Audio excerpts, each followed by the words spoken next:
Our city's future depends on keeping our families here. We can look towards organizations like the Downtown Baltimore Family Alliance, which was started by 5 or 6 pregnant women who said, you know what are the issues that are causing families to leave? Today, 3 years later, in 2010, there are now 3,500 actively engaged families in the Downtown Baltimore Family Alliance. That group needs to be supported at a state level so that we keep our families in our city. This is the epicenter of our state.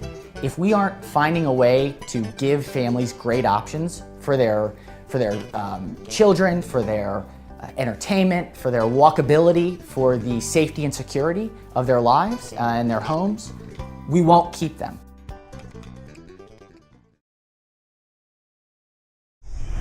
For a more family-friendly Baltimore, my husband and I have thought about moving out of the city because, number one, the schools.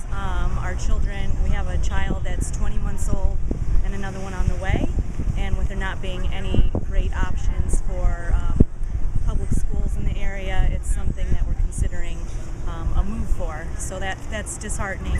Some free around town resources where all the families can go, where it's diversified and free.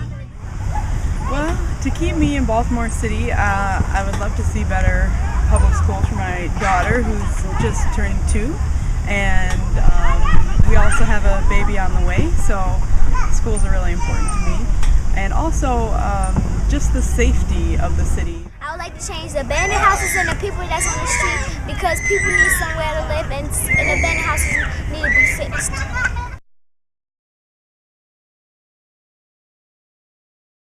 How can the state help improve funding here for urban refurbishment, sidewalks, curbs, drains, street resurfacing, repair, and cleaning up our harbor?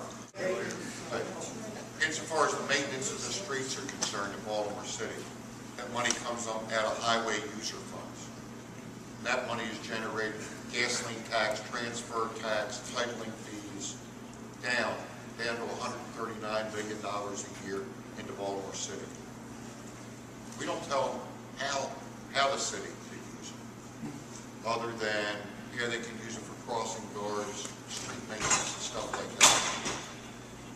This year, they made a decision to take $5 million and do that Indy car race improvement down on Pratt, I don't know where it all was going, Light Street. It's supposed to be an economic development tool, but that's money that could have been used for your street improvements. The second part of the question was? The sidewalks, curbs, drains, street resurfacing, and the harbor. And the harbor. Pete has a good example about the harbor and trying to get monies to out-of-state government, pilot program, trash nets, stuff like that. And yes, there are waterway improvement funds that are available that come out of Department of Natural Resources. The city takes advantage of it, and it works. Is more money needed? Yes. Is that money generated out of taxes and fees? Yes. Is that down? Yes. It's got to be done.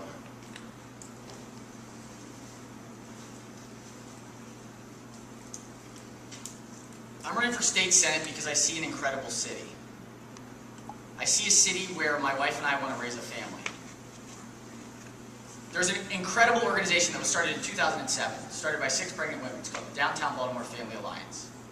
They came together and they said, we need better things to keep families here. Today, 3 years later, there are now 3,500 families that are part of this organization. What do? They advocate for the simple things. Walkability, shade in the parks. They advocate for the things that matter for keeping residents here. We need to find a way at a state level to increase so that it's private action.